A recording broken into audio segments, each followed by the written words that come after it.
सा बैकग्राउंड मैं बताना चाहता हूँ कि मैं ऐसे ही यूट्यूब एक ब्राउज कर रहा था कुछ वीडियोस। तो एक वीडियो मुझे अचानक दिखा, मैंने वो वीडियो पूरा सुना और मुझे बहुत अच्छा लगा। तो मैंने डायरेक्टर सर को एक वीडियो फॉरवर्ड किया और उसमें सर को रिक्वेस्ट किया कि सर ऐसे स्पीकर हमें हमारे इंस्टीट्यूट में बुलाना चाहिए। तो सर बोले अरे ये हमारे IIT नागपुर के और IIT ऊना के बोर्ड ऑफ गवर्नर्स के चेयरमैन। तो मैंने बोला सर ये बहुत अच्छी बात है, तो definitely we should have him sometime. तो बोले नहीं अभी कन्वोकेशन में ही आ रहे हैं, we will talk to him and finalise. तो IIT नागपुर का आज कन्वोकेशन हुआ है और सर कन्वोकेशन के हेक्टिक शेड्यूल आपको पता है कितना होता है, उसके बावजूद भी वो he has agreed to be here at 3:30। मैंने बोला एक जनरल टॉक बच्चों के साथ और फैकल्टी के साथ करेंगे regarding life. So I am very thankful to you sir accepting our request and I would now request director sir to offer him a sampling and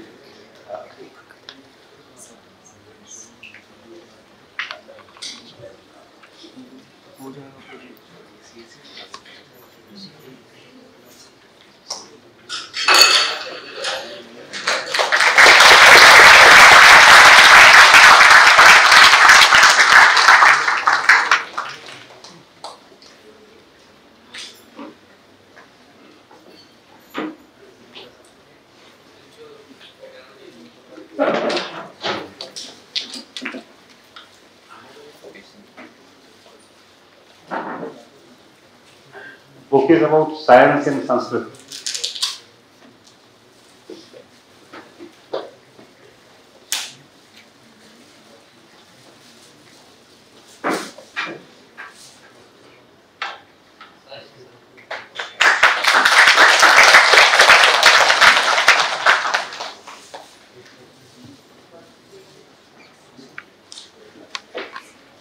Thank you, sir. Before we begin the lecture, I will introduce the speaker in very few words because I don't want to stand between you and me. So, Ravi Sharma sir is BTech from IIT Roorkee, and when he started his career, he was one of the youngest CEOs of telecom MNC. Raviji reached the pinnacle of his corporate sector and served as CEO of various telecom companies for around 13 years in power and telecom like Alcatel Lucent, Vodafone, Videocon, Adani Power, Nokia. So he was also part of top management groups like BT and UB Group. Then all of us, VNIT Alumni Association is doing a wonderful job here. But we have a person who is president of IIT Alumni Council for the last 5 years, which is the largest alumni body with members across all 23 IITs and 100 plus city chapters. And they have created, or they aim to create, a social initiative fund of around 3 billion, that is 21,000 crores. He is also in the technical sector still, with chairman of TEMA, that is Telecom Equipment Manufacturers Association. He is the president of that, and for any consultations, Government of India asks TEMA as National Apex Body to represent the telecom sector. So he is also chairperson of Board of Governors of IIT Una and IIT Nagpur, and he has been awarded a distinguished alumnus of IIT Roorkee as well. But after doing so and after being CEOs of so many companies at such high positions, one presumes that he will go on and on. But at 50, he decided that I will stop here and I will left this corporate sector, and then he fully immersed himself into philanthropy. He established an ecosystem and self-propagating mechanism under Mission Chetana that created and nurtured more than 50 NGOs all across India with 10 million beneficiaries today in 11 states of India. I can go on talk like this, but I want to stop here and invite sir for his guidance. Thank you, sir.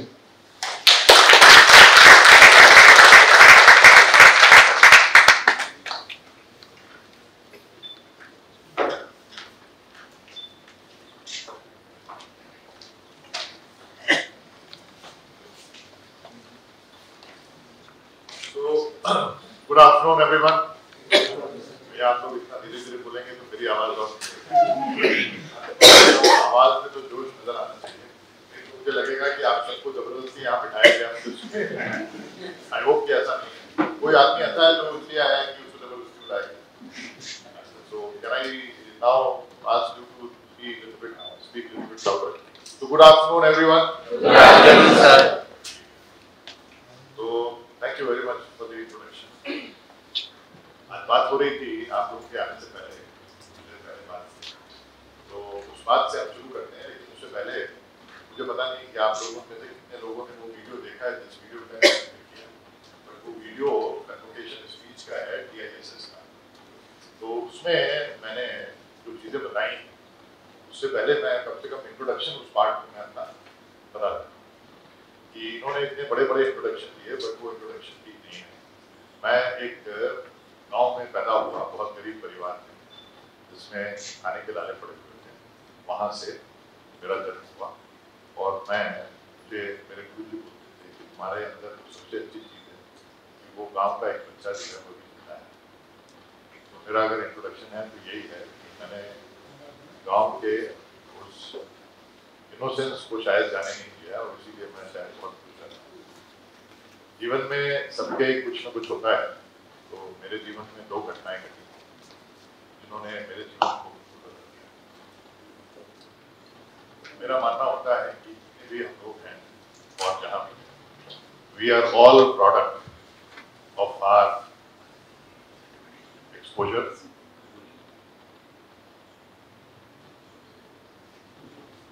we are all product of definitions, exposure and our ability to learn. जो भी हमारी definitions होती हैं, हम अपने समय के साथ हर एक चीज़ की डेफिनेशन बनाते हैं। अच्छा, बुरा, अच्छी जगह, खराब जगह, करियर की डेफिनेशन क्या है, प्रेम की डेफिनेशन क्या है, रिलेशनशिप की डेफिनेशन क्या है। जैसी हमारी डेफिनेशन होती है वैसा ही हम दुनिया को देखना शुरू करते हैं और वैसे ही हम करेंगे। उसके बाद उसमें इम्प्रूवमेंट तभी होता है, वो हमारे डिपेंड करता है कि हमारे पास एबिलिटी ऑफ लर्निंग कितनी है, टू लर्न एंड अनलर्न कितना हम जल्दी कर सकते हैं कि अपने आप को उसके साथ एडजस्ट कर सकते हैं। तो मेरे दिमाग में हमेशा चलता था कि मुझे अपनी डेफिनेशन जो है वो क्लीन रखनी। डेफिनेशन क्लियर होगी तो लाइफ क्लियर होगी, अदरवाइज लाइफ हमेशा बहुत तो दो घटनाएं घटी, वो मेजर घटनाएं हैं, इसलिए मैं आपको बता रहा हूँ इससे पहले कि हम आज का सेशन शुरू करें।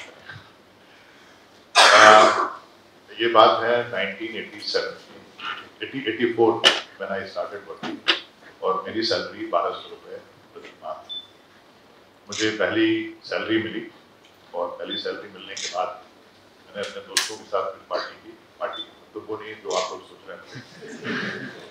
पार्टी का मतलब चाय, कॉफी और पेस्ट्री था उस जमाने में। डेफिनेशन समय के साथ चेंज होती है। तो वो किए और उसके बाद वो मित्र था, उसने बोला तुम रात को हमारे घर को, मैं गया दिल्ली, मैं फरीदाबाद में था। सुबह उठ के मैं वापस जाने लगा तो मैंने उसको बोला कि मुझे किसी को साकेत में उठाया। मैं 680 नंबर की बस मुझे जहाँ से मिलती है वहाँ मुझे छोड़ा और मैं 680 नंबर की बस में बैठ गया और साकेत का रास्ता मिल गया। तो आज जहाँ पर बीकाजी कामा प्लेस है, इन्होंने दिल्ली देखा है उनको मालूम होगा, वहाँ पर उसको सरोजी नगर का क्रॉसिंग था, वहाँ पर एक भिखारी मिला और मुझे लगा कि इस भिखारी को मुझसे ज़्यादा पैसों की ज़रूरत है। मैंने उसको 100 रुपये और मैं चला गया। बात खत्म हो गई। 3 साल बाद इत्तेफाक से मेरे 3 प्रमोशन हो गए और मेरे पास एक कार आ गई। कार में मैंने पेंट करा के उसको नई कार की तरह बना लिया और उसी कार से मैं अपना आना जाना करने लगा और मेरा रेजिडेंस शिफ्ट हो गया साकेत में और मेरी कंपनी भी साकेत में शिफ्ट हो गई, उसी जगह जहाँ मैं मिलने जा रहा। एक दिन मैं अशोका होटल से एक मीटिंग करके वापस आ रहा था और गर्मियों का दिन था और मेरी गाड़ी वहीं उसी क्रॉसिंग पे रुकी। मुझे नॉर्मली तो याद नहीं था, लेकिन फिर मुझे एक भिखारी मिला और उस दिन भी मुझे उसके ऊपर बहुत दया आई। उस समय मेरी सैलरी 4000 रुपये हो गई।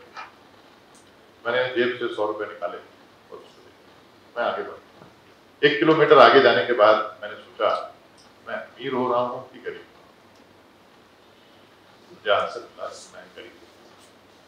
उस दिन मैंने तय किया कि अमीरी की परिभाषा ये नहीं कि आपके पास कितना है, अमीरी की परिभाषा है कि आप कितना पास हैं। जितना दे सके। और उस दिन मैंने निर्णय लिया मैं हमेशा एक बहुत अमीर आदमी और ये भी निर्णय लिया कि इस अमीरी को मैं कैसे बढ़ाऊंगा। तो मैंने कहा कि मिनिमम हर साल 8.33% होता है 100/1200, हर साल कम से कम 1% की बढ़ोतरी होगी। और आज जब मैं आपके सामने खड़ा हुआ हूँ तो उसमें 3/4 से ज्यादा जो है वो मैं अमीर हो चुका हूँ। उसके बाद सैलरी पता नहीं था कि इतनी सैलरी हो जाएगी, बट सैलरी लाख 2 लाख 10 लाख बल्कि मिलियंस में हो गई। बट आई मेड श्योर कि whatever I have decided, I will do that because मैंने सोचा था कि मुझे अमीर बनना है। तो उस एक इंस्टेंस ने मुझे ये प्रेरणा दी कि मेरी डेफिनेशन जो है अमीरी की चेंज कर दी और लाइफ चेंज। उसके बाद बहुत सालों तक जो भी आया हमने मदद की और फाइनली छोड़ने के बाद I set up my own foundation. I tell you दूसरी घटना घटी जब मैं 40-45 साल का होने लगा और God help me, God was too kind to me because I got much more than what I deserved and much more than what I need. So I thought that शायद हमको जल्दी मौका ऐसे दिया गया है कि हम जल्दी काम करते फिर दूसरों के लिए कुछ काम करें। तो ये सब बात चल रही थी तो दिमाग में आने लगा कि हम क्या करें, कितनी तरह के काम, बहुत बड़ा काम। अगर हम अच्छे और बुरे काम को छोड़ देंगे और अच्छे काम की तरफ चलें तो छोटा काम और बड़ा काम। सवाल ये था कि छोटा काम क्या है और बड़ा काम क्या है। जो लोगों ने शाहरुख खान का डायलॉग सुना है कि कोई काम छोटा नहीं होता, एक्चुअली ऐसा होता है, छोटा होता है।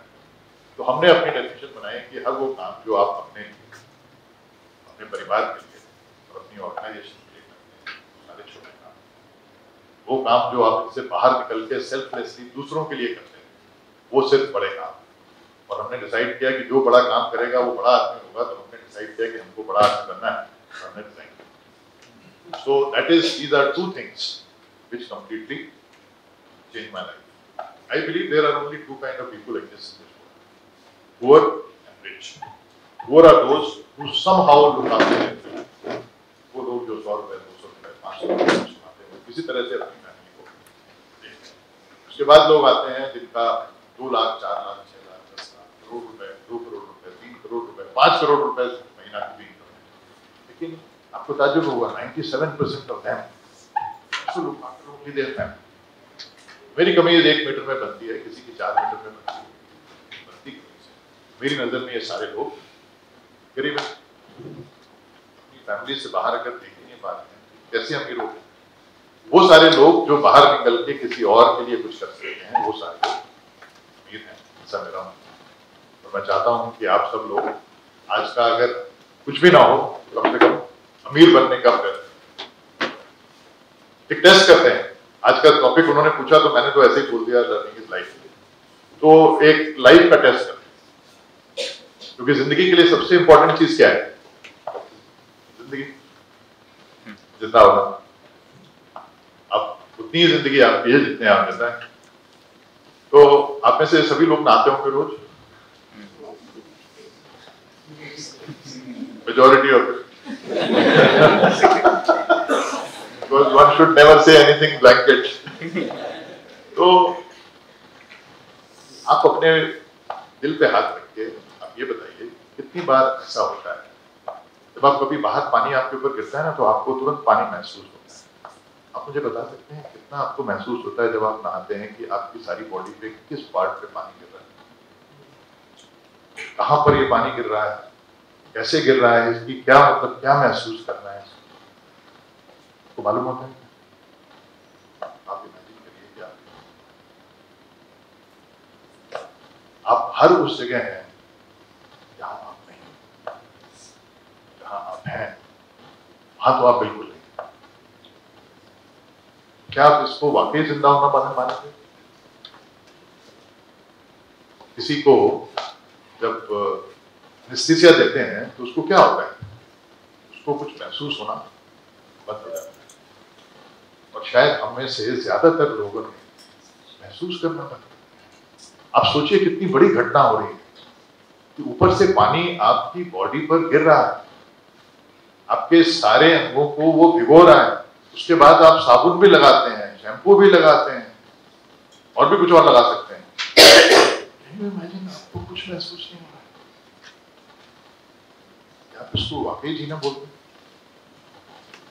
मेरे पास बहुत सारे लोग आते हैं, मुझसे पूछते हैं कि भाई पावरफुल कैसे बनना चाहिए, क्योंकि उनको दिखाई देता है कि वो किसी साधु संत के पास जाते हैं और वो आके बोलते हैं कि उसके पास बहुत बहुत क्या बोलते हैं, बहुत वाइब्स बहुत जबरदस्त थी, वो बहुत पावरफुल। आपको पता है वो क्यों पावरफुल है? वो नहीं कर रहा है जो आप कर रहे हैं। आप उसके पास जाते हैं तो आप वहां हैं ही नहीं, आपका एक फ्रैक्शन वहां पे होता है, आप सारी जगह हैं सिवाय वहां पर, और वो वही है। आप उसके पास 5% पहुंच रहे हैं और वो 70% बैठा हुआ है, तो बिना कुछ किए हुए वो आपसे 14-15 टाइम ज्यादा पावरफुल हो गया। तो मेरा आपको सजेशन है कि लाइफ तो वैसे ही कम है, और अगर आप उसको 5% जी रहे हैं तो आपको लगता है कि आप इसके साथ तय करें। आप सोचिए कि इतनी बड़ी घटना में आप 5%, तो बाहर जिन घटनाओं से आपका संबंध नहीं है वहां पर आप कितने प्रेजेंट हैं? आप कैसे किसी दूसरे को फील कर सकते हैं? आप तो खुद को ही फील नहीं कर पा रहे। तो इसको थोड़ा बदलना चाहिए। आपको लगता है बदलना चाहिए? आप हाथ खड़े करेंगे तो मुझे पता चलेगा कि वाकई बदलना चाहिए। तो बहुत कम ही नहीं है, 60% भी नहीं आए। कोशिश कीजिएगा, क्योंकि हर एक व्यक्ति चाहता क्या है, आप में से सभी चाहते होंगे कि आपका जीवन बहुत सुंदर हो। Am I correct? ये तो सभी चाहते हैं। आज तक नहीं मिला जो आदमी जीवन सुंदर ना चाहता हो। लेकिन सुंदरता की दो कंडीशन है। पहली कंडीशन कि आप सुंदरता को महसूस कर सकते हैं, ये प्राइम कंडीशन। और दूसरी कंडीशन है कि सुंदरता का राजद्वार से जाता है। बस कितने भी सुंदर कपड़े हो जाए, अगर वो गंदे हो तो आप पहनेंगे। कितना भी अच्छा घर हो जाए लेकिन वो गंदा हो तो वो सुंदर कहलाएगा? कितना भी भव्य घर कहलाएगा? ऐसे जीवन मैथमेटिक्स है, लाइफ इज मैथमेटिक्स।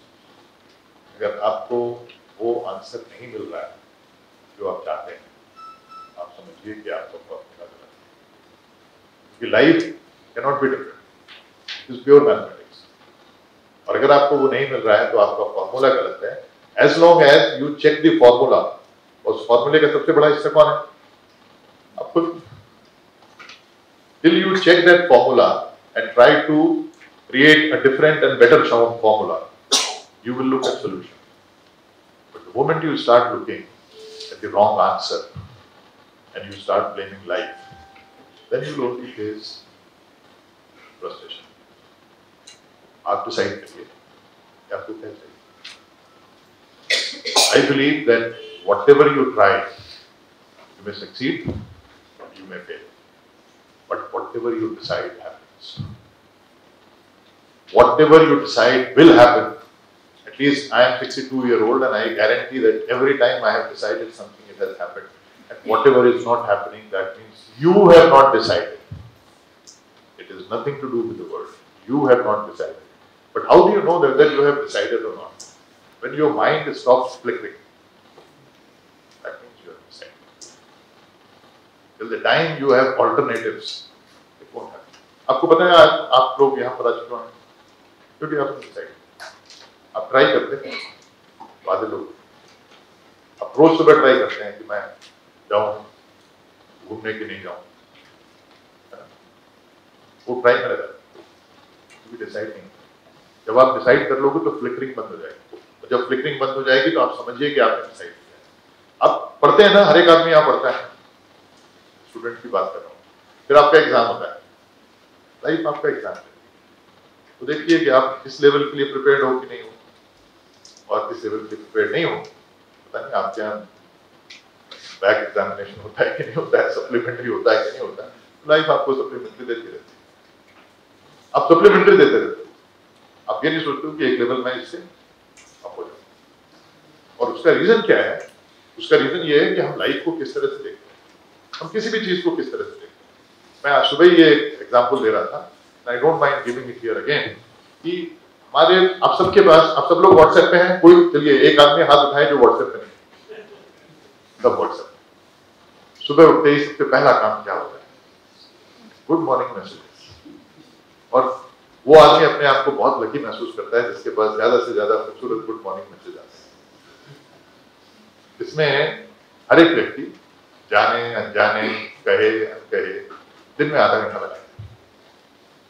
और आधे घंटे में कम से कम भी कितने मैसेज, 50 मैसेज तो होते ही होंगे, 30, 40, 50 मैसेज।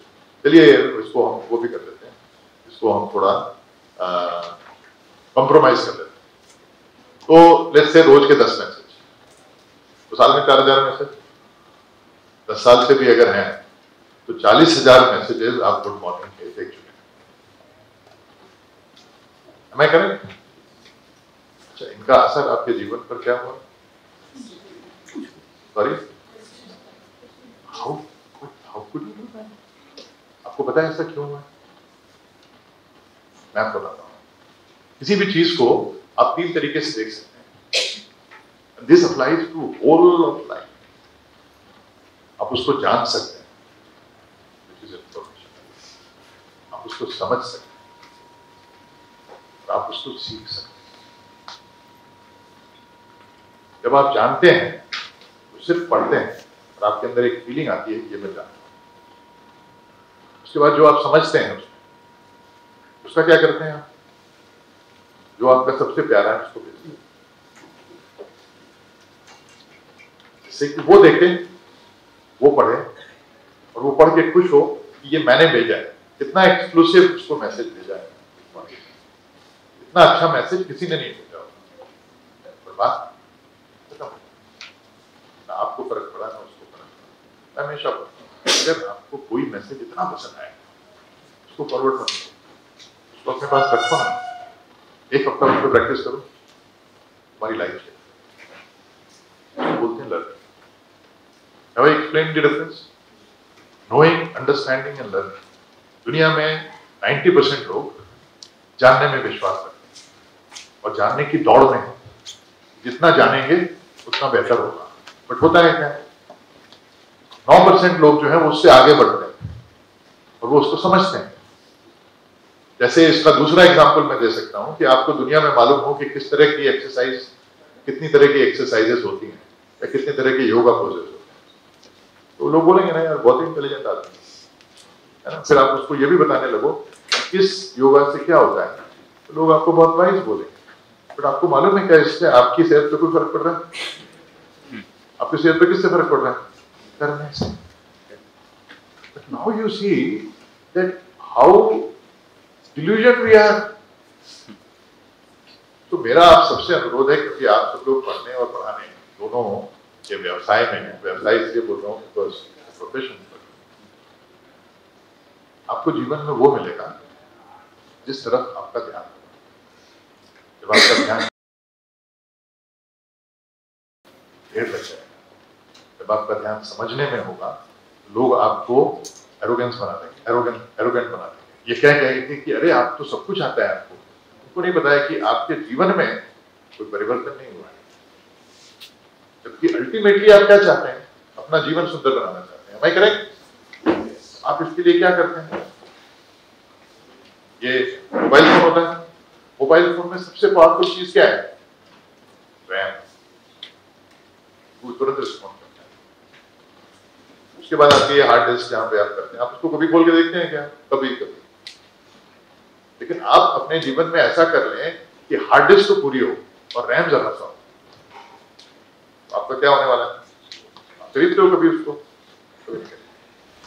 रैम क्या चीज होती है? वो चीज जो आपने सीखी है। आपको कैसे पता चलेगा कि आपने कोई चीज सीखी है कि नहीं सीखी? क्योंकि जो सीखा है उसका इंस्टेंट रिस्पॉन्स, जो जाना है उसका कभी यूज होने वाला नहीं। जैसे मैं आपको बताता हूँ, आपने चलना सीखा है, इंस्टेंट रिस्पॉन्ड होता है ना। आपने खाना सीखा है, आपने हंसना सीखा है, आपने रोना सीखा है, आपने बड़ों की इज्जत करना सीखा है। मुझे I am not so sure कि वो सीखा है कि नहीं सीखा सबने, बट आई अज्यूम कि सीखा होगा, सिखाया तो होगा किसी ने। तो अल्टीमेट चीज क्या है? अल्टीमेट आपकी लाइफ वो है जो आप सीखते हैं। हमारी प्रॉब्लम क्या है? हम वो सीखना चाहते हैं जो क्लास में हमको सिखाया जाता है। हम वो जानना चाहते हैं जो किताबों में लिखा हुआ है, लेकिन जो किताबों में लिखा है उसका जीवन में 10% 20% उपयोग होता है, क्योंकि जब आप जॉब में भी जाते हैं तो दोबारा रिट्रेन किया जाता है। लेकिन जिसका उपयोग 99% या 100% होता है वो हम नहीं सीखते हैं, वो है लाइफ। लाइफ में हमारा इंटरेस्ट है, बाकी सब चीज़ों में इंटरेस्ट है।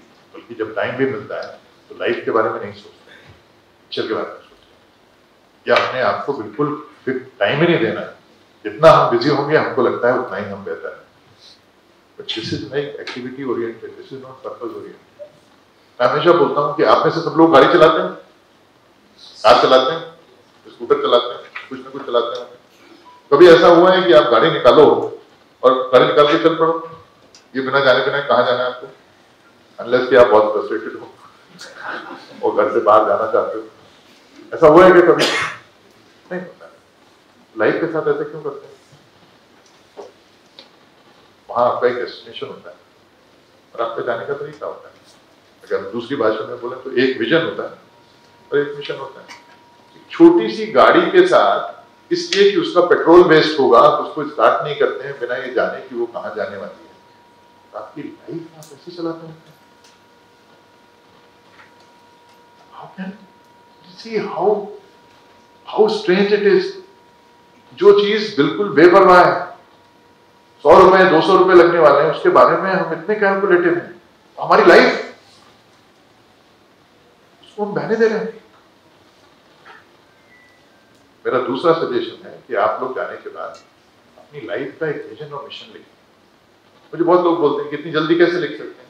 अरे एक स्टार्टअप होता है ना, उसमें लिखते हो ना कि कहाँ जाना है।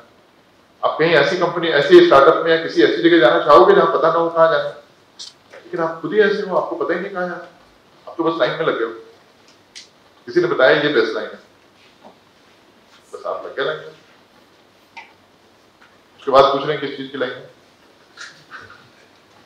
सालों बाद एक एहसास होता है, फिर आप कहीं अपनी नोटबुक में लिखते हो कि जिंदगी से वो नहीं मिला जो मैंने चाहा, जिंदगी से वो नहीं मिलता जो आप चाहते हो, जिंदगी से वो मिलता है जो आप डिसाइड करते हैं। जिंदगी जानने से नहीं होती, जिंदगी डिसाइड करने से। पर डिसाइड करते ही उसके पीछे कमिटमेंट आ जाता है, अदरवाइज वो विश लेवल पे घूमती रहती है। बट इंपॉर्टेंट ये है कि आपको पता होना चाहिए कि आपको जाना कहाँ है। उसके लिए आप सब लोग अपनी लाइफ का एक विजन और मिशन लिखो। हो सकता है एग्जैक्ट लोकेशन आपको बंबई ना मालूम, अरे साउथ लिखो, नॉर्थ लिखो, ईस्ट लिखो, वेस्ट लिखो, कुछ तो लिखो। बाद में हो सकता है उसमें थोड़ा बहुत चेंज कर लेना, किसने बोला है? तो आप ही की लाइफ का मिशन है, थोड़े दिनों बाद चेंज कर लीजिएगा।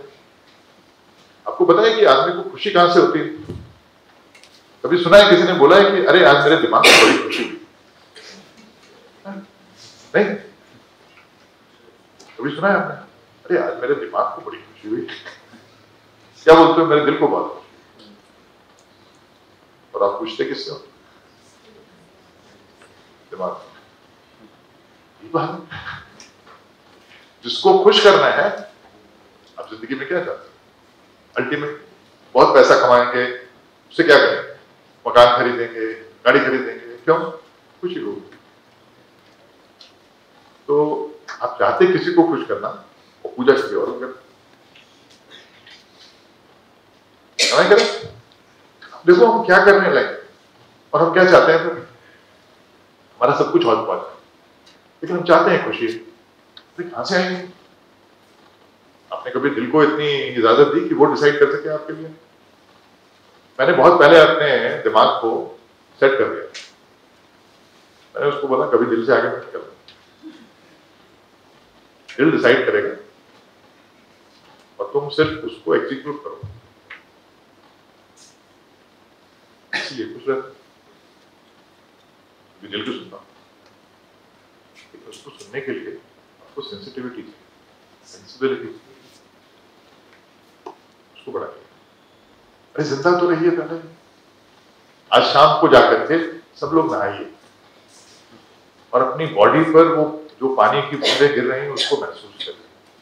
आपको खुद ताज्जुब होगा जब आप हाथ एक दूसरे के ऊपर रखते हैं तो एक हाथ को दूसरे हाथ को महसूस करने दीजिए। पैर एक के पीछे दूसरे को रखते हैं, उसको महसूस करने की इजाजत दीजिए। फिर आप जाइए आपको खुद लगेगा कि मुझे आज तक पता ही नहीं था कि मैं इतना जिंदा हूं या इतना जिंदगी हूं। कभी महसूस करने का मौका ही नहीं दिया, सारी लाइफ निकल गई। अब सोचिए, आधी से ज्यादा लाइफ बहुत लोगों की निकल गई, बहुत सारों की तो पूरी भी होने वाली है।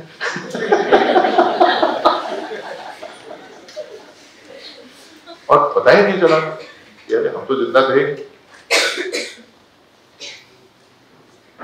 है ना, गड़बड़ है ना।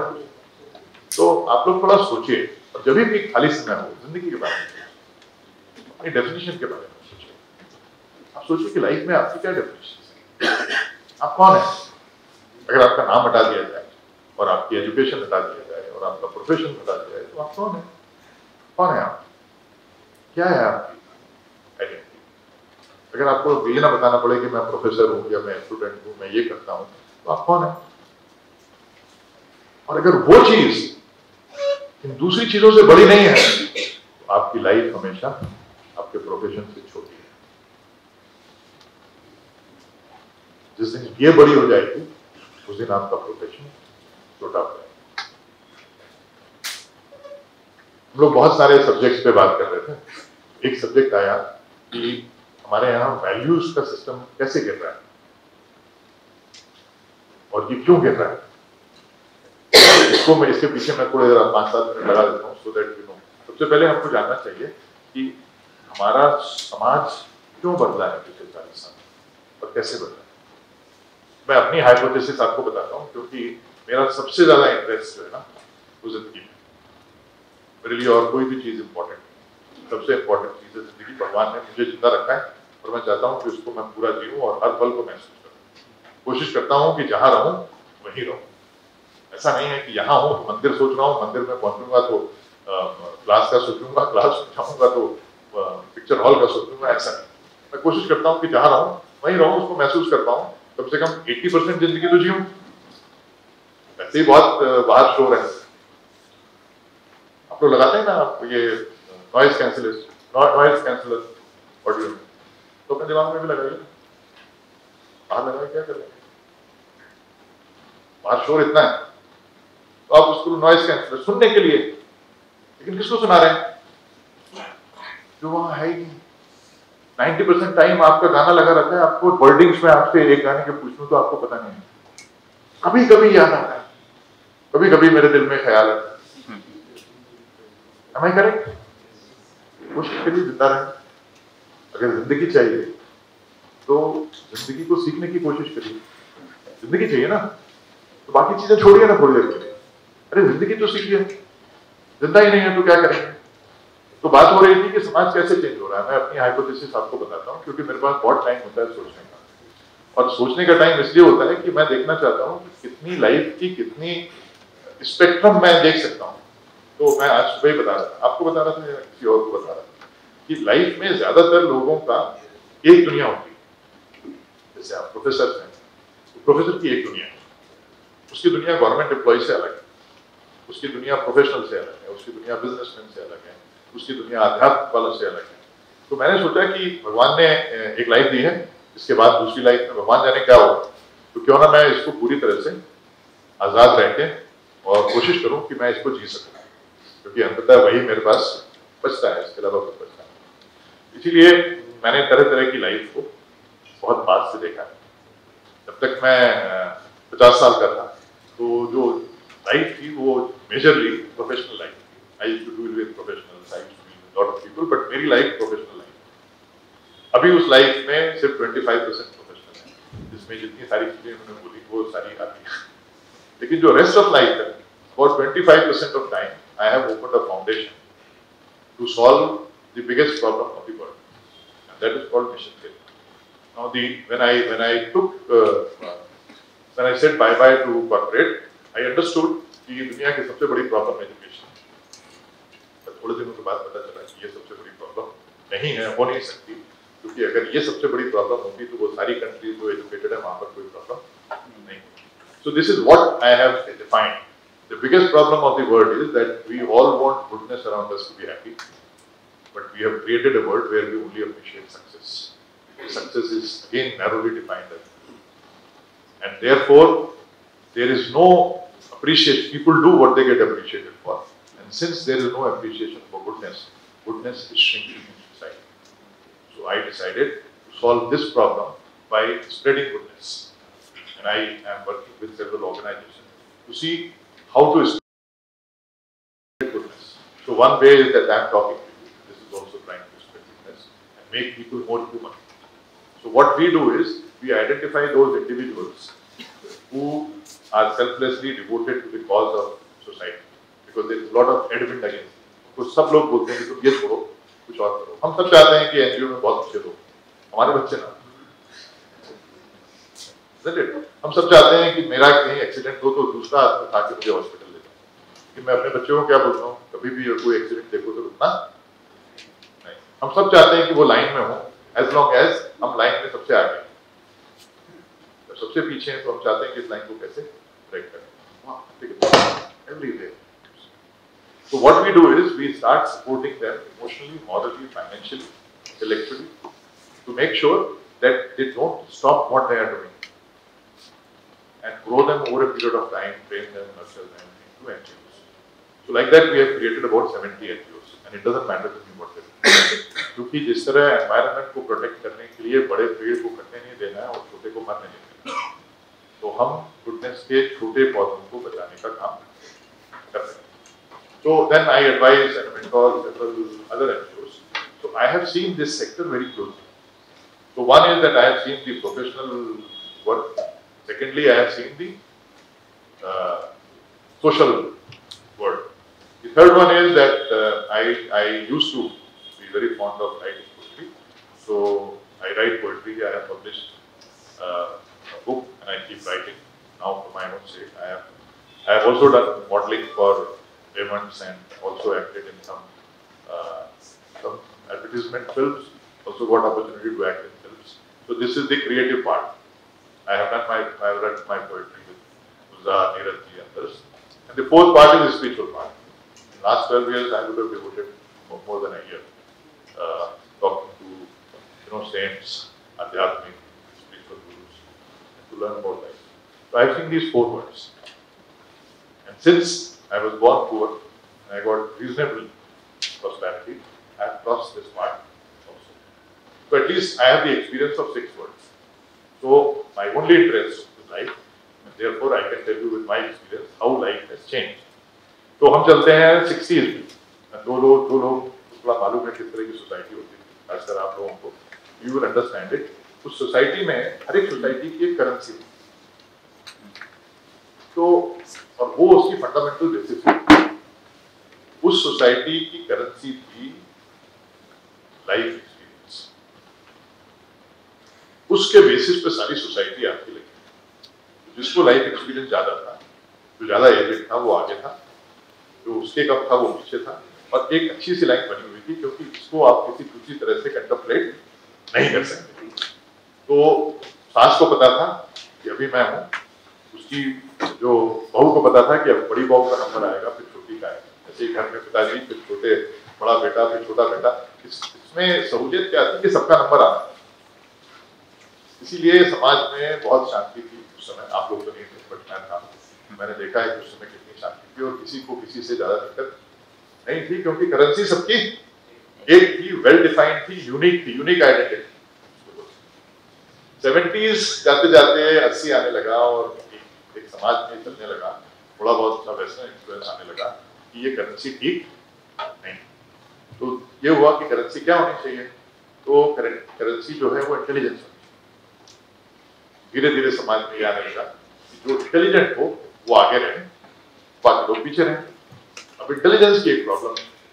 इंटेलिजेंस में आदमी खुद ही अपनी इंटेलिजेंस को नापता है. तो बाप बोलता है कि मैं बहुत अच्छा हिसाब कर लेता हूँ इसलिए मैं इंटेलिजेंट हूँ. उसका पोता बोलता है कि मैं फटाफट टाइप जल्दी तुझसे कर लेता हूँ तो मैं इंटेलिजेंट हूँ. या मैं वीडियो फटाफट ढूंढ लेता हूँ तो मैं इंटेलिजेंट हूँ. सास को लगता है मेरे पास एक्सपीरियंस है, मैं ज्यादा इंटेलिजेंट हूँ. बहू को लगता है इसको अंग्रेजी बोलने को आती नहीं, इंटेलिजेंट है. ठीक है. तो अब दूसरी वेव एक चालू, लेकिन इस वेव ने आके पहली वेव को बिल्कुल अपसेट कर, है ना. तो अब वेव अपसेट हो गई. अब घर में ये होने लगा कि कौन आगे रहेगा, एज या इंटेलिजेंस. और एक तरह से ये लड़ाई के तौर पर आने लगी. लड़ाई तक पहुंच गई. घरों में लड़ाइयाँ होने लगी।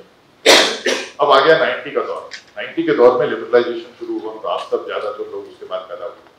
तो उसमें ये हुआ कि वेस्टर्न कल्चर आ गया और मनी की अवेलेबिलिटी बहुत बढ़ गई। तो हम लोगों को लगने लगा कि ये इंटेलिजेंस जो है ना, ये यूनिक नहीं है, इसमें फ्लॉ है। क्या होना चाहिए? ये यूनिक होनी चाहिए। तो पैसा, मनी, तो जिसके पास ज्यादा पैसा है वो आगे रहेगा, उसके बाद पीछे रहेगा। जब तक बेटे की सैलरी बाप की सैलरी से कम है, वो छोटे रूम में ठीक है, लेकिन उसकी सैलरी ज्यादा हो गई तो बोले आपने क्यों मास्टर बेडरूम ले रखा है अभी, आपको क्या जरूरत है, आप पीछे जाओ। सो ये तीसरी वेव शुरू। डिपेंड करता है कि आप भारतवर्ष के किस हिस्से में हैं। अगर बहुत इंटीरियर में है जहां पर ये इंटेलिजेंस और इसकी वेव नहीं पहुंची है, तो वहां पर ये इसकी वेव शुरू। थोड़ा सा अगर इसको डेवलप बोलते हैं वहां आएंगे तो वहां इंटेलिजेंस की वेव चालू होगी, उसके बाद ये वेव पैसे की चालू होगी। अब ये हुआ कि यार पैसा क्या है, जिसके पास पावर होती है उसके पास पैसा होता है। अब ये 2000 या 2010 के आसपास, उसके बाद ज्यादा हुआ। अभी चौथी वेव चल रही है, पावर। तो सोसाइटी में जो भी चेंजेस हो रहे हैं वो इसलिए हो रहे हैं कि प्रायोरिटी जो है वो करेंसी जो है वो, बात इमेजिन करिए किसी जगह पे इतनी करेंसी चेंज होता है। तो इंडिया में आजकल 4 करेंसी चल रही है। डिपेंड करता है कि आप इंडिया के किस भाग में हैं, आप इन चारों करेंसी को देख के अंदाजा लगा सकते हैं कि ये कैसे चेंज होगी। दूसरा चेंज ये हुआ कि एवरीथिंग स्टार्टेड मूविंग। 50 साल पहले, 40 साल पहले जब डाइनिंग टेबल लगती थी, उसमें हेड पे कौन बैठता था? सबसे एजेड होता है। एजेड का मतलब क्या है? परफॉर्मेंस। वो डिसाइड उसकी लाइकिंग पे डिसाइड होता था कि आज घर में खाना क्या होगा, क्या हाथ धुलाए जाते। Everything was going on outside. आज के दिन क्या होता है? घर में कौन सा खाना बनता है? तो सबसे छोटा वाला था। नो व्हाट पोटेंशियल, क्योंकि ये इनका तो पता है इनकी परफॉर्मेंस खत्म हो गई, इसका पोटेंशियल है, ये यूएस का प्रेसिडेंट बन सकता है। इसको पूछो कि खाना क्या बनना है। You see, this is the change which has happened, and this is the change in society. You look at your stock exchange. Companies which are most valuable are who? Which companies? Not the companies who are performing, but the company who are supposed to have potential. This is how your life has changed. Now come to value system. There was a question that why value system is should be followed. दुनिया में जो कुछ भी होता है, चलिए हम currency की बात कर रहे हैं, तो करेंसी पे एक और चीज मैं आपको बताना चाहता हूँ जो आप हमेशा अपने ध्यान में रखें। जब आप अपने जीवन का विजन और मिशन लिखेंगे तो आप कहीं पहुंचना चाहते हैं, लेट अस से एक ए पॉइंट से बी पॉइंट पहुंचना, पहले जहाज में जाते हैं या पहले गाड़ी में, पहले पैदल चलते हैं, फिर गाड़ी में बैठते हैं, फिर जहाज में जाते हैं, उसके बाद फिर गाड़ी में बैठते हैं, फिर पैदल चलते हैं, तब जाके आप अपने डेस्टिनेशन को पहुंचते हैं। तो आपने अपना विजन और मिशन लिखा, तो उस विजन मिशन में आप सोचिएगा आपको फाइनल करेंसी क्या चाहिए। फाइनल करेंसी आपको क्या चाहिए? आपको सक्सेस चाहिए फाइनल करेंसी, या आपको हैप्पीनेस चाहिए, या आपको पीस चाहिए, क्या चाहिए? हेल्थ चाहिए। वो फाइनल करेंसी जरूर लिखिएगा। और उसके बाद ये देखिएगा कि जिंदगी भर जो आप करेंसी इकट्ठी कर रहे हैं वो कन्वर्टेबल है कि नहीं है। ऐसा ना हो कि आप यहाँ से बोरा भर के हिंदुस्तानी नोट लेके यूएस पहुंच जाएं और जो करेंसी वहां पर है ही नहीं और आप सोचें मेरी सारी करेंसी बेकार है। आपको पता है 99% लोग यही करते हैं, जिंदगी भर ऐसी करेंसी इकट्ठी करते रहते हैं जो करेंसी उनको चाहिए ही नहीं, कन्वर्टेबल ही नहीं होती है, उसका ढेर लगा रहता है लेकिन कन्वर्ट नहीं होती। तो इससे बड़ी बेवकूफी हो सकती है क्या? आपको लगता है इससे बड़ी बेवकूफी हो सकती है? क्या हम इससे ज्यादा बेवकूफ हो सकते हैं? आंसर हंसी नहीं है, आंसर है नो। क्या हमको होना चाहिए? तो please be aware of the currency you collect, because if it is not convertible it's a waste of time, waste of effort and everything. अब हम बात कर रहे थे मूल्यों की कि मूल्य क्यों गिरे समाज से। तो कोई भी समाज जो है वो एक इंस्टीट्यूशन पर चलता है और हर एक इंस्टीट्यूशन के कुछ फंडामेंटल्स होते हैं कि उस इंस्टीट्यूशन से समाज को क्या मिलने वाला है। तो मुझे ऐसा लगता है कि भारतीय समाज में मूल्यों के लिए इंस्टीट्यूशन था ज्वाइंट फैमिलीज। ज्वाइंट फैमिली से मूल्य फ्लो होते थे। क्योंकि हर एक की दादा दादी, नाना नानी, मौसा मौसी, मामा मामी कहानियां सुनाते हैं। और वो कहानियां कब सुनाई जाती थी? जब वो बच्चा होता था। और वो वैल्यू सिस्टम की कहानियां होती थी, उसमें लाखों करोड़ों पात्र होते थे, लेकिन उसके 3 या 4 मैसेज होते थे। पहला मैसेज ये होता था कि बुराई की अच्छाई से हमेशा हार होती है और अच्छाई की हमेशा बुराई पे विजय होती है। दूसरा ये होता था कि अगर आपको अच्छाई या बुराई में कभी चुनना हो तो आप अच्छाई। तीसरा होता था बड़ों का हमेशा आदर करो। और चौथा होता था जीवन में कभी भी किसी और के लिए करना हो तो तुरंत अपने आप को समर्पित रखना, अपने परिवार से बदलो। ये 4 वैल्यूज होती थी। अब धीरे धीरे क्या हुआ, विकास के नाम पर ये इंस्टीट्यूशन टूट गया। उसको टूटना ही प्रॉब्लम वहां पर नहीं। प्रॉब्लम ये है कि हमने ऑल्टरनेट इंस्टीट्यूशन खड़ा किया या नहीं किया। और हमारे देश में दुर्भाग्य है कि हमने वो ऑल्टरनेट इंस्टीट्यूशन खड़ा नहीं किया। और मेरे जीवन का एक मिशन है कि हमको वो ऑल्टरनेट इंस्टीट्यूशन खड़ा करना है। वो ऑल्टरनेट इंस्टीट्यूशन जो हमने बहुत सोचने के बाद अभी क्रिएट करने की हम सोच रहे हैं और उसके लिए गवर्नमेंट से बात कर रहे हैं, वो है कि राइट फ्रॉम। आज के दिन क्या होता है, आपकी बात को मैं दोबारा बताता हूँ। आज क्या होता है कि एक बच्चा पैदा होता है, उसकी एक फाइनेंशियल स्टेटस होता है। उस फाइनेंशियल स्टेटस के हिसाब से वो स्कूल में जाता है, अपने ही जैसे बच्चों से मिलता है। उसके बाद थोड़ा और बड़ा होता है, फिर ऐसे स्कूल में जाता है जहां पर उसी फाइनेंशियल स्टेटस के बच्चे पढ़ते हैं। फिर वो ट्यूशन पढ़ने जाता है, वहां भी कार की खिड़की से या स्कूल या जिस से दुनिया देखता है। उसके बाद फिर और बड़ा हो जाता है, फिर ऐसे इंजीनियरिंग कॉलेज में आ जाता है और उसके बाद वो 22-23 साल का हो जाता है। फिर उसके माँ बाप बोलते हैं बेटा बड़े हो गए हो, जरा जाके समाज से मिलो। समाज जो उसने कभी देखा नहीं, समाज जिससे कभी उसका ट्रांजेक्शन नहीं हुआ, वो भाग के अपनी मम्मी के पास जाता है, मम्मी ये काम आप कर लो, पापा ये काम आप कर लो। अल्टीमेटली हमने क्या किया है, उसका समाज से रिश्ता तोड़ दिया। हमारे जमाने में एक गवर्नमेंट का स्कूल होता था, नगर सेठ का बच्चा भी उसी में पढ़ता था, डीएम का भी, इंजीनियर का भी, चपरासी का भी, हर एक के बच्चे उसी में पढ़ते थे। तो उसको समाज दिखाई देता था। समाज दिखाई देता था तो वो जमीन से कनेक्टेड रहता था। आपको पता है सबसे ऊंचे पेड़ कहाँ मिलते हैं? जंगल। घरों की छतों पे लगाए हुए पेड़ नहीं, पौधे बन सकते, तो पेड़ नहीं। आपने बच्चों का जमीन से कनेक्ट तोड़ दिया, वो कहां से पेड़? 20वीं मंजिल की छत पे लगा हुआ पौधा खूबसूरत तो बन सकता है, उसके फूल भी बहुत अच्छे आते हैं, उसके फल भी बहुत एक जैसे आते हैं, लेकिन वो तूफान को बर्दाश्त नहीं कर सकता, पौधा ही बन सकता है। अगर आप वाकई पेड़ बनना चाहते हैं, जमीन से जुड़िए, उसके बिना कोई और चारा नहीं।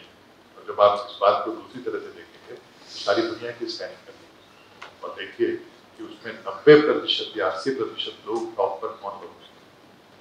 वो लोग जंगल से हैं। इसीलिए ज्यादातर लोग लोअर इकोनॉमिक क्लास से हैं, उनके पास जड़ें।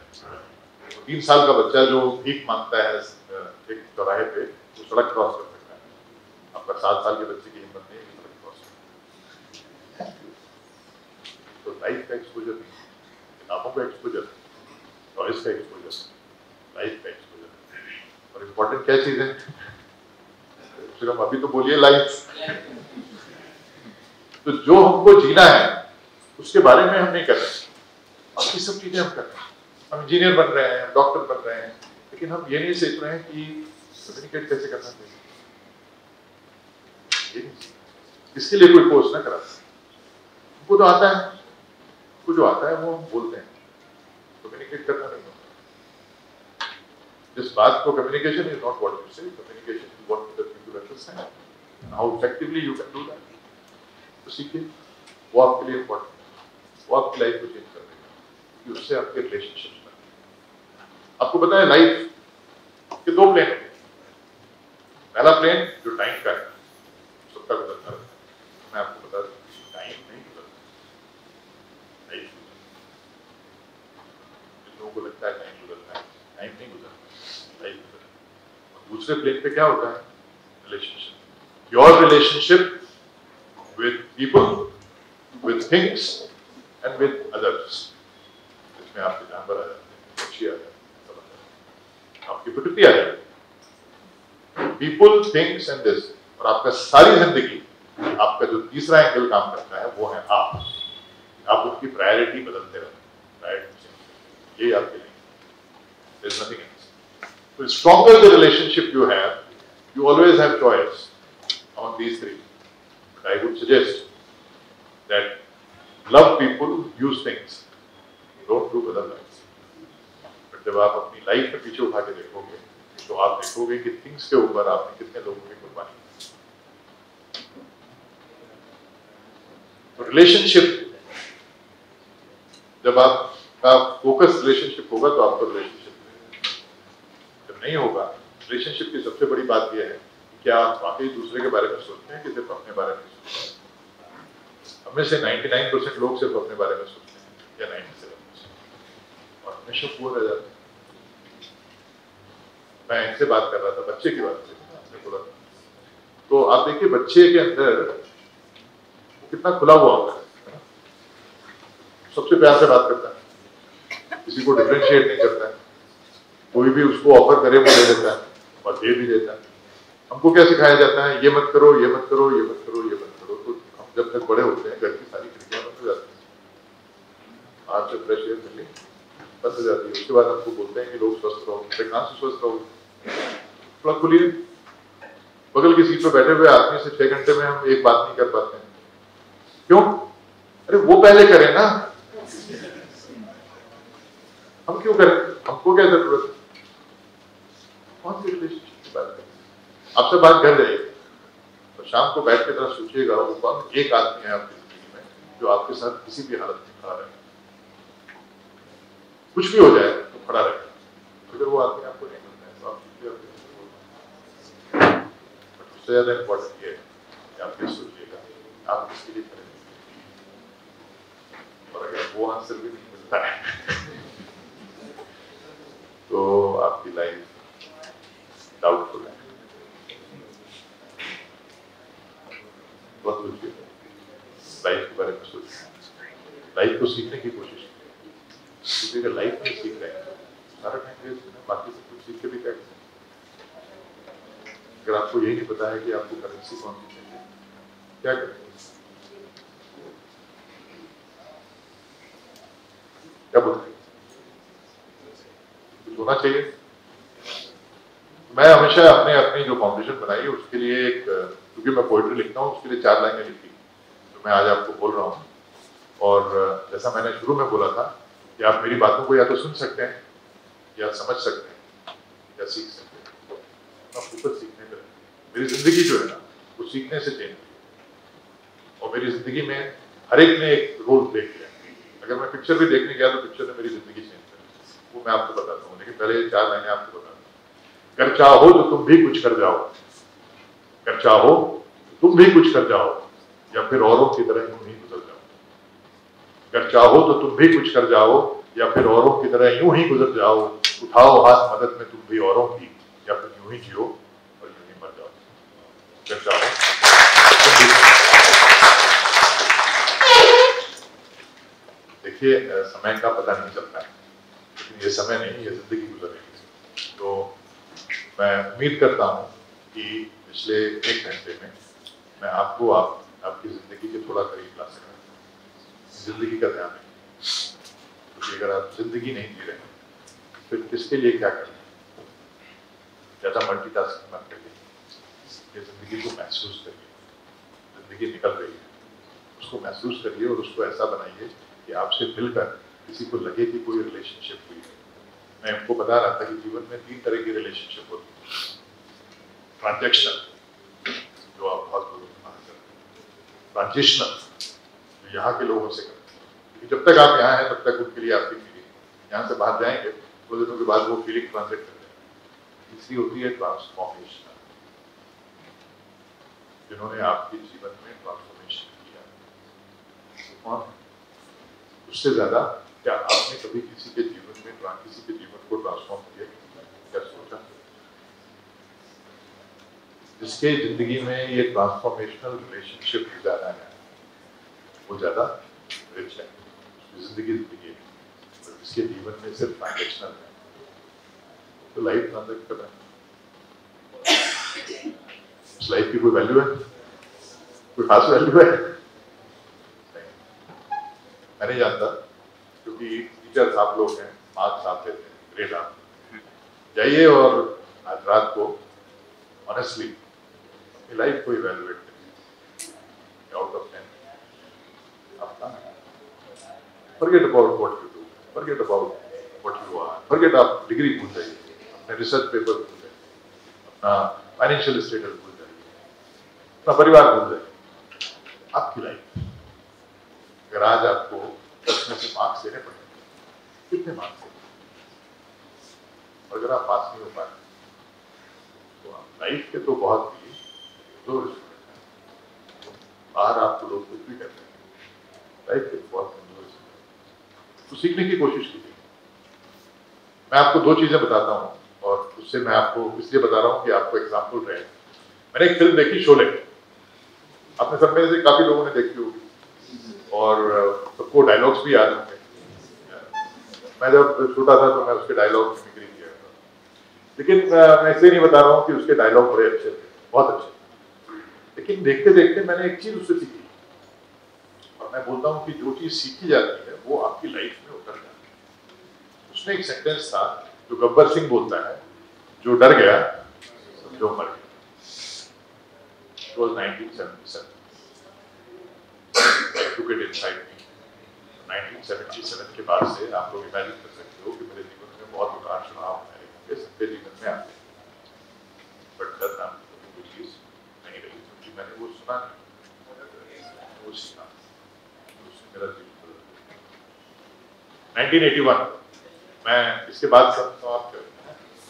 1981 में हरिवंश राय बच्चन की जीवनी पढ़ रहा था, मुझे किसी ने गिफ्ट, और वो 4 बुक्स हैं, उस समय तक चौथी आई नहीं थी, लेकिन ये तीसरी, जिसका नाम था नीड़ का निर्माण। नीड़ समझते हैं आप लोग? घोसला, सतवारा निर्माण।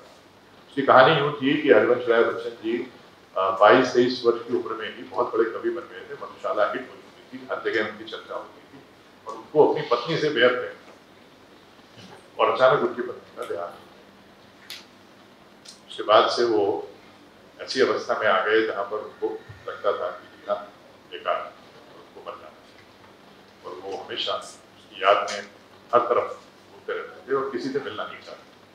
लोग मिलते थे, उनको सांत्वना देते थे और उनको बहुत खराब लगता। उन्होंने डिसाइड किया कि मैं थोड़े दिन एकांतवास करूंगा, उसके बाद डिसाइड करूंगा क्या करना। उनके एक मित्र ने, जो हरिवंश राय बच्चन जी इलाहाबाद में रहते थे, उनके एक मित्र बरेली में रहते थे, उन्होंने उनको इन्वाइट किया और कहा कि आप हमारे यहाँ आके थोड़ा समय बिताइए, हमारा आउट हाउस है, आपको कोई डिस्टर्ब नहीं करेगा, आप वहाँ रहिए, जब चाहे आप मिल सकते हैं। वो वहाँ रहने लगे, और कुछ हफ्ते हुए थे कि उनके मित्र ने उनसे कहा कि आज शाम को आप हमारे घर आए, खाना खाएं हमारे यहाँ, तो बहुत अच्छा होगा, हमारे कुछ गेस्ट आए। तो हरिवंश जी वहाँ पहुँच गए, और शाम के खाने पर तेजी बच्चन जी का परिवार आया लाहौर से। खैर लोगों ने खाना वाना खाया, और जब उसके बाद बातें होने लगी तो उनका इंट्रोडक्शन कराया गया कि ये बहुत बड़े कवि हैं। किसी ने अनुरोध किया कि जी अपनी कुछ कविताएं सुनाई, तो उन्होंने एक कविता सुनाई। वो कविता मैं आपको सुनाता हूँ, ये बताता हूँ कि उसने मेरा जीवन कैसे चेंज किया। क्या करूं संवेदना लेकर तुम्हारी, क्या करूं, क्या करूं संवेदना लेकर तुम्हारी, क्या करूं मैं दुखी जब जब हुआ, संवेदना तुमने दिखाई, मैं कृतज्ञ हुआ हमेशा, रीति दोनों ने निभाई, किंतु इस आभार का वो होता है, क्या करूं संवेदना। एक भी उच्छ्वास मेरा, उच्छ्वास मतलब होता है जो दर्द से आ रहा है, एक भी उच्छ्वास मेरा हो सका किस दिन तुम्हारा, उस नयन में बह सकी किस नयन अश्रुधारा। एक भी उच्छ्वास मेरा हो सका किस दिन तुम्हारा, उस नयन में बह सकी सब किस नयन अश्रुधारा। सत्य को बांधे रहेगी क्या करूं संवेदना। मतलब था कि आपकी संवेदना के शब्द बेकार का कोई मतलब नहीं। उसके बाद वो रोने लगे तो तेजी बच्चन से रोने लगे, और ये लोग बहुत जोर जोर से रोने लगे आवाज करके, और बाकी लोग बाहर निकले। ऐसा कहा है कि हम सारी रात चले दिन रोते रहे। सुबह हमने डिसाइड किया कि हम शादी करें। शादी हुई और शादी बहुत सक्सेसफुल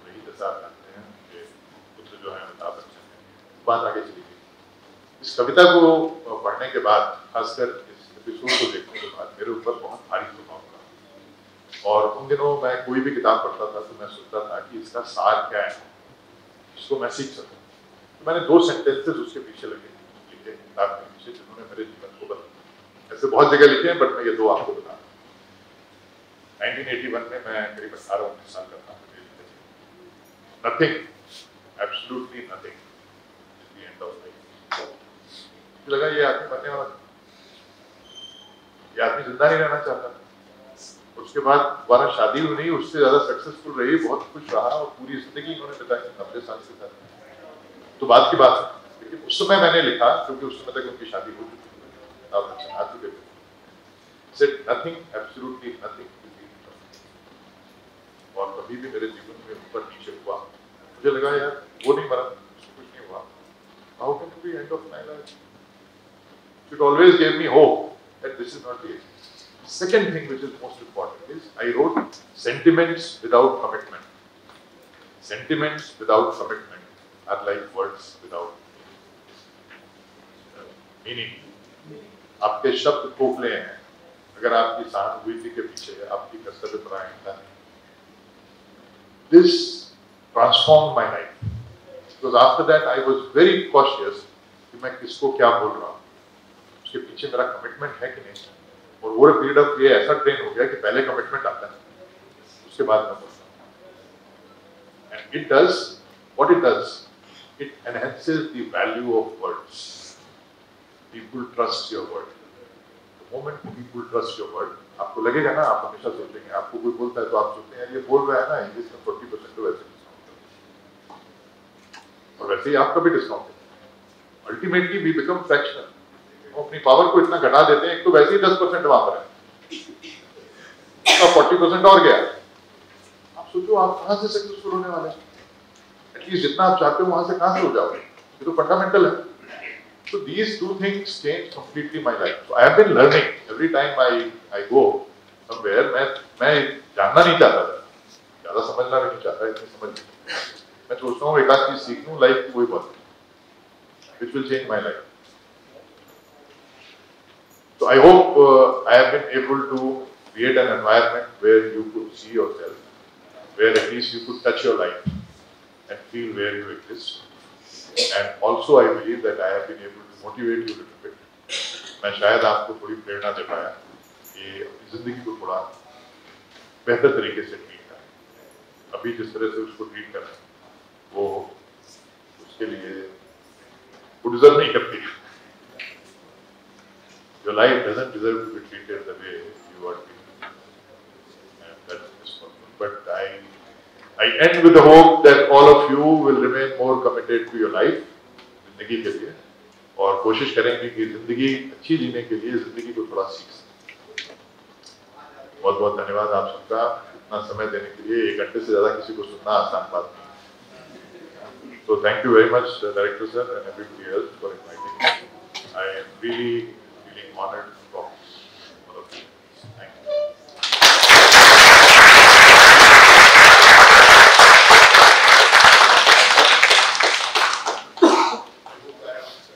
Yes.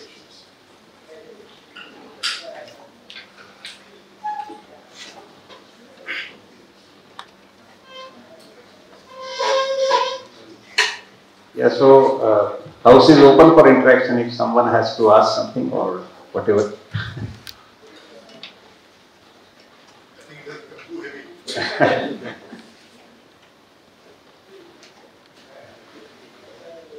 ऐसा कहते हैं कि अवेलेबल हम देखते थे बहुत सारी चीजें अभी एकदम से जब कि ये अनएक्सपेक्टेड था शायद। Sir, I want to ask something. Please. Sir, there is a dilemma. I want to choose happiness for myself. But I have a role in society and other people choose something different for me. So how should I make a choice between these two? Choice is always simple. Choice is unless you are happy, you cannot put your role in society. It will be a very fractional. So the only thing which I say, choose your happiness and then learn to communicate. You know, हम हर एक चीज को capsule में देखना चाहते हैं। मैंने सिर्फ ये नहीं बोला कि आप अपनी लाइफ में चूज कीजिए, मैंने और भी बहुत सारी चीजें बोली। तो I think most of us what we lack is that the power of communication and power of collaboration. We all want our role one way. So because we do not know enough communication, we are not able to create that collaboration. We are not able to collaborate that friendship. We are not committed. So less and less people are for us. You know, when I told you that you take up your diary and write the name of those people who are with you and everything, you will be surprised that many of the people will have blanks. And so would be the other column, that where they are transformed, because they are always calculated. So I would suggest that the only thing is that you take a combination of things.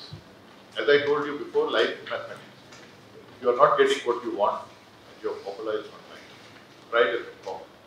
I cannot give the formula for your life, because I don't know how many variables are there. And that is the journey each one of us have to do. Many times we will fail in whatever we are wanting. When we fail, have a faith. As long as you are putting your energy in finding the right formula, be sure that after this, something new and beautiful is going to be constructed. Because whenever nothing big happens without this. So I don't know which phase you are in, but I would certainly suggest collect all those ingredients first. आप पालक की सब्जी बनाना चाहते हो तो सिर्फ पालक से तो बनेगी ना, उसके अंदर आपको बहुत सारी और चीजें डालनी। आप सोचिए कि आपकी लाइफ में बाकी चीजें कहाँ पर हैं। आप क्या लोगों से कम्युनिकेट कर पा रही हैं, आप क्या कोलैबोरेट कर पा रहे हैं, अगर नहीं कर रही हैं तो ये आपके साइड में बात है। पहले अपनी पूरी ट्राई करें। I am sure it will get solved, provided you are very clear what you want and define happiness also,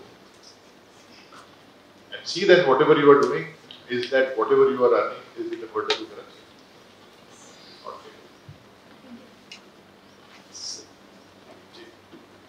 Talking in terms of the currency in life, so there has to be a multiple forms of the currency in life. Am I right? Yes, depends which points you are seeing. As individual. Yeah, sure. Different role for individual. Correct. So for those rules, the form of the currency will be different. No, ultimately they have to convert it to something what you want. Currency has to be only one form. अभी आप देखो ना, आप रुपया पैसे चलाते हो ना, यहाँ पर कौन सी करेंसी चलाते हो, आप उससे कुछ भी खरीद लेते हो। Am I correct? Yeah. If I talk about if I am in a role of a mother, so in that I feel that the currency should be that she should have the confidence to come to me in any given time, and she will expect some support, and I will be there. That confidence. No, but that ultimately what will you give you? मान लिया, but इससे आपको क्या मिलेगा? Happiness, or I contributed, or I built some confidence. तो आप अपनी currency चुन लो, एक कोई करेंसी एक ही होगी। Okay. मतलब अल्टीमेटली तो हम क्या देखते हैं, जब सारी दुनिया को देखते हैं ना, जब अपने सारे स्क्रिप्चर्स को देखते हैं, सुख शांति आनंद, तीन चीजें होती हैं। So as a teacher, I will expect that the student should understand what I am teaching them. मैं आपके बारे में नहीं बता सकता, उसको करने से आपको खुशी होगी, इसलिए आप कर रहे हैं, इसलिए आप कर रहे हैं। आप इसलिए नहीं कर रहे हैं कि वो, अगर आपका दिल वहां पे नहीं है, आप अल्टीमेटली सोचो ना कि आपके दिमाग को खुशी हो रही है कि दिल को खुशी हो रही है। अगर दिमाग को खुशी हो रही है तो वो लास्टिंग नहीं है, अगर दिल को हो रही है तो वो आपको टच कर रही है। अल्टीमेटली आपको देखना है कि करेंसी एक ही होगी, सुख शांति आनंद के सिवा दूसरी करेंसी है ही नहीं। बट अल्टीमेट जो सबसे बड़ी कॉन्ट्रडिक्शन है हमारी लाइफ में कि जैसे जैसे आदमी की एज होती जाती है, वो सुख शांति आनंद से तो दूर ही होता जाता है। तो भैया क्या कर रहे थे इतने साल? अगर 45, 85, 90 साल की उम्र में भी आप रोते रोते जा रहे हैं, तो ये सब करेंसी किसके लिए इकट्ठी कर रहे थे? इसको किसमें कन्वर्ट किया आपने? आपको नहीं लगता है कि अगर वही आप चाहते हो जो इनडायरेक्टली हम चाहते हैं, लेकिन उसी में लॉस हो रहा है, यार कौन सा बिजनेस टाइप का कर रहे हो आप? ये 85 साल के बाद भी आप जा रहे हो कि मेरा काम अधूरा रह गया। अरे सर, तुमने किया क्या भाई? आपका ओनली काम था सुख शांति आनंद, और इसमें आप सब डेफिशिएंट हो, तो बाकी करेंसी के बोरे पड़े रहते हैं, आदमी ऐसे चला जाता है। मतलब मैं तो थोड़ा उससे बोल रहा हूँ, इसको दूसरी तरीके से मत लीजिएगा please. You said something about formula of life. Yes. So I feel that formula should be. नहीं, मैंने नहीं बोला, मैंने बोला कि life is mathematics. I said if you are wanting something and you are not getting it, that means formula is wrong. This is what I said. My question is, I feel like that formula should be updated now and then. Of course, with life. Of course, with life. Because formula changes with time, with place, with people, with circumstances. That is the formula. The thing which makes us happy at this point may not make us happy. No, happiness is different. Happiness is different. Happiness will always make it happy. Happiness is only one form. You have to look whether you are confusing happiness with something else. Many times it happens. You buy a car, you feel happy. Okay, but after 2 days, it becomes normal. Because it doesn't last. So the definition of happiness is lasting. The definition of excitement, definition of pleasure is happiness is permanent. That is why these are the only three things which defined by our spiritual. सुख, शांति और आनंद. और इन सब की foundation जो है वो शांति है. शांति के बिना सुख नहीं है. तो आपको ये देखना है कि आपके अंदर कितनी शांति है.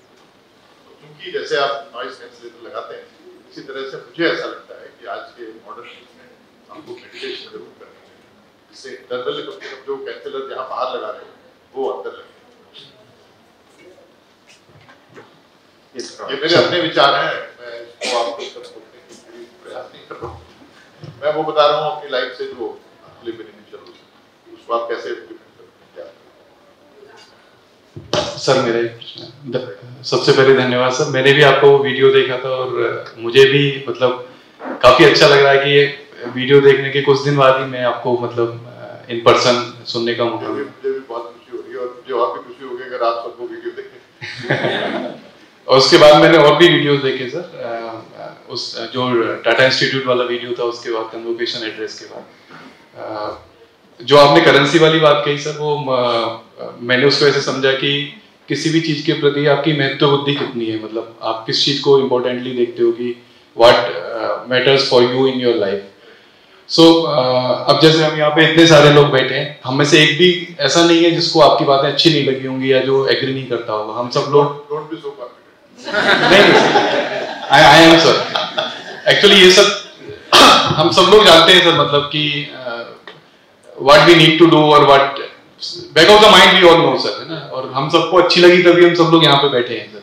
नहीं, और हम वो तो डायरेक्टर साहब का कर रहे हैं. नहीं, नॉट एट ऑल सर. और अगर हम उनको सोचते हैं ना सर, तो हमें भी वही चीज चाहिए जो जनरली ऐसे बोली जाती है, आपने बताई सर. प्रॉब्लम यही है कि सर हमारी महत्व बुद्धि जो है वो बहुत सारी चीजों में हो जाती है. With maybe the way the society is going, like we have to, you know, excel professionally, we have to do so many things, like multitasking thing. So आपका सर जैसे आपने बहुत सारी चीजों में अपना समय दिया है, maybe right from modeling to business and now social services and all those things. तो आप भी मल्टीटास्किंग ही कर रहे हैं सर एक तरह से, नहीं? मल्टीटास्किंग बेसिकली जिस तरह से होता है कि एक ही समय में कई काम करना है, ना कि बहुत सारे काम. जी सर. और महत्व बुद्धि की बात मैं ये बता रहा हूँ आपको कि आपको ये देखना है कि एक बच्चा है जो कभी एक्सरसाइज नहीं करता, सडनली वो बिल्कुल बॉडी उसकी ट्रांसफॉर्म नहीं हो सकती. उसको मेहनत करनी. जो भी मैं बोल रहा हूँ इसके पीछे मैंने अपनी जिंदगी पर, अपनी मनोस्थिति पर बहुत मेहनत की. तो आपको जितना जिंदगी के बारे में सोचेंगे तब आपको हल मिलेगा. अभी आप चीजों के बारे में सोच रहे हैं तो आपको जिंदगी का हल नहीं. जब आप जिंदगी को ज्यादा इंपॉर्टेंस देंगे तब जिंदगी का हल. तो ये जिंदगी मतलब क्या है? Ultimately what can touch you is life. मैंने बताया ना, अभी आप पानी आपके ऊपर गिर रहा है, आपको टच ही नहीं कर रहा है, तो अपना की लाइफ मतलब आपको कोई इंटरेस्ट ही नहीं लाइफ में. आपको लाइफ में क्या एक ही इंटरेस्ट होता है, प्रमोशन. I can't imagine. तो ऐसा कैसे हो सकता है? आप डिसाइड कर लो कि मैं बस इसी चीज को रखूंगा, इसके अलावा किसी चीज से पूछ ही नहीं होगा. अरे भैया क्यों बंद कर रखा है इतना अपने आप को? लाइफ आपके अराउंड चारों तरफ है. मेरा सिर्फ कहने का मतलब है कि be life all the time. आप होके तो देखो, मैं गारंटी करता हूँ आप एक दिन होके देख लो, तो life will change because you will know the importance of different things. आज के दिन तो आप जानते ही नहीं. आपको किसी ने बताया रोज सुबह नहाना चाहिए तो आप नहा लेते हो विदाउट फीलिंग. कई बार तो आपको याद ही नहीं रहता नहा लिया कि नहीं नहाया. ऐसा भी होता है. आप सोचो आप कहाँ पर हो गए, उसको कैसे डिफाइन करेंगे? जितना आप उसके बारे में सोचेंगे, सोचिए, सोचने का मतलब चिंता करना नहीं है, चिंतन करना। जब आप उसके बारे में सोचेंगे तो आपको आंसर मिलेंगे, और मेरे आंसर आपके आंसर नहीं हो।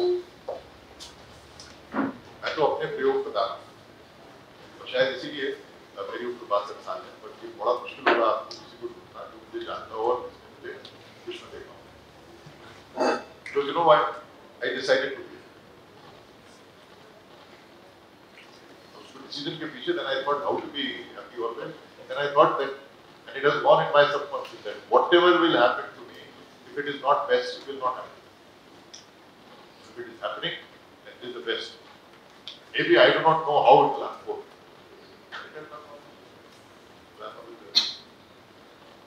सर वो चिंतन से जो मनोस्थिति की प्रक्रिया को जो बदलने की, मनोस्थिति को बदलने की जो प्रक्रिया है ना सर, वो ज्यादा इम्पोर्टेंट है। मतलब हम लोग आप शुरू करो पहले, then I will give you more. आप शुरू करो पहले। Nobody can tell you कि आपकी यात्रा कितनी लंबी होगी, थोड़ा डिफिकल्ट है क्योंकि आप लेट शुरू करो, और आप शुरू करो, सबको शुरू करनी चाहिए। आपसे और कुछ नहीं तो एक डायरी बनाइए, उसके अंदर मेजरमेंट करिए कि मतलब पूरे दिन में कितने समय आपने अपने आप को महसूस किया। Maybe it will start in minutes, but then grow it. That is your life. That is your life. So if you are not leading life, then what are you doing? But for what? You are compromising the most essential thing for which you are living. Life. तो life को दे के कुछ आप ले रहे हो, थोड़ा घाटे का सौदा है। आप सब घाटे के बिजनेस में, तो बिजनेस वूमेन भी कह सकते हैं। ठीक है, तो anyway I am on LinkedIn, आप में से जो भी चाहे। वन लास्ट क्वेश्चन एंड तो वो पूछ सकते हैं। जी बताइए सर, आपने अच्छा बताया हमको, थैंक यू वेरी मच बताया। तो आपने वो बात बताई कि ये जॉइंट फैमिली का स्ट्रक्चर, जॉइंट फैमिली का स्ट्रक्चर टूट गया, तो रिप्लेस किससे कर रहे हैं? हाँ, ये मैं भूल गया। बताइए, देखिए एक ही आदमी मेरी बात सुन रहा था। मैं ये बोल रहा था कि कोशिश कर रहे हैं कि इसको बिल्डअप करने के लिए एक सब्जेक्ट इंट्रोड्यूस किया जाए राइट फ्रॉम क्लास 1। सब्जेक्ट का नाम होगा personal social responsibility, your responsibility towards people, your responsibility towards universe. And वो सब्जेक्ट में it will be more outside the class rather than inside the class. इसमें बच्चों को पेड़ लगाना सिखाया जाए, बच्चों को स्लम में ले जाया जाए, बच्चों को देना सिखाया जाए, बच्चों को शेयर करना सिखाया जाए, बच्चों को केयर करना सिखाया जाए, क्योंकि जो चीज़ें वहाँ नहीं सीख पा रहे थे। और ये सब्जेक्ट क्रेडिट बेस्ड सब्जेक्ट होना चाहिए, इसमें मार्क्स मिले, क्योंकि आज के दिन जो परिभाषा सक्सेस की चल रही है उससे हमको इसको लिंक करना पड़ेगा। उससे क्या होगा कि इसमें बच्चे चाहेंगे कि स्कोरिंग सब्जेक्ट करें, तो उनके माँ बाप भी उसको पढ़ेंगे, शायद रिवर्स फ्लो थोड़ा चालू होगा। इसमें बच्चों को ये सिखाया जाएगा that how to become a valuable human being for society and how it will help their happiness. So I believe over a period of time, by 2047, when we are saying we will have Viksit Bharat, by that time their children will be much more sensitive towards and caring, because they would know the society, they would have felt the society, they would have dealt with it and various aspects of it, whether it is sustainability and whether anything else. So that I believe will create an environment by which these children will become much more value-based than what they are today, because they will know what they are going to get out. Like when I am saying कि मैंने आपको बताया पैसे का subject बताया, quality of money का topic मैंने यहाँ लिया नहीं है, तो मैं आपको बताता हूँ कि सब हम लोग हर एक चीज के लिए बहुत ही क्वालिटेटिव है ना। हमको किसी भी चीज में क्वालिटी चाहिए, चाहे जितने भी पैसे दे रहे हैं, 10 रुपए देंगे तो 10 रुपए की क्वालिटी, 10 लाख दे रहे हो तो 10 लाख की क्वालिटी। तो हम में से हर एक आदमी, मुझे आज तक कोई आदमी नहीं मिला जो क्वालिटी कॉन्शियस नहीं है, except quality of one thing, quality of we are not conscious about money. Many get chance to make money in different ways, which is not a good quality, but we accept it. उससे हम quality खरीदना चाहते हैं। ये उस तरह की बात हो गई कि मैंने अपना घर बहुत साफ रखा हुआ है, लेकिन उसका जो मेन ड्रिंकिंग वाटर पाइप है वो सीवर लाइन से कनेक्ट करते हैं।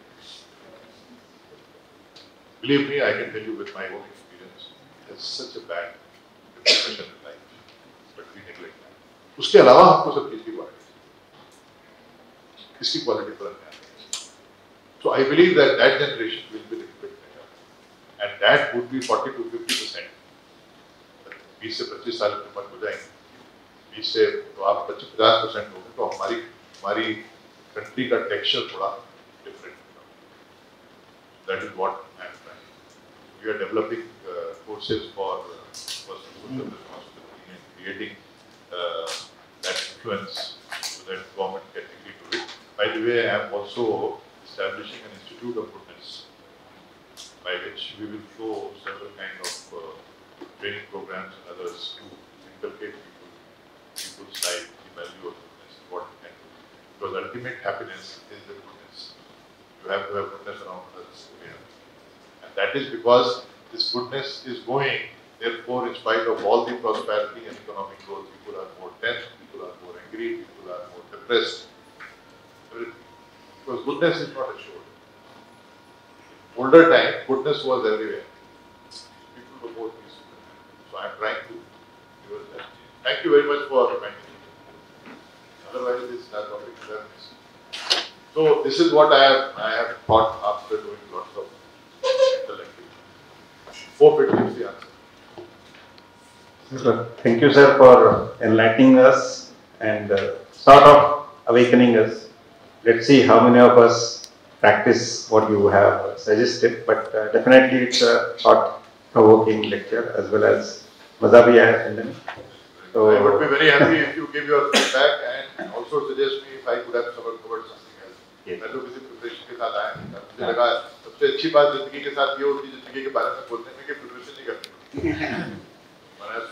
तो सर का लिंक्डइन प्रोफाइल भी है, उसके ऊपर भी आप कनेक्ट हो सकते हैं, उनके ऊपर क्वेश्चंस पूछ सकते हैं. And thanks to all HODs and other officers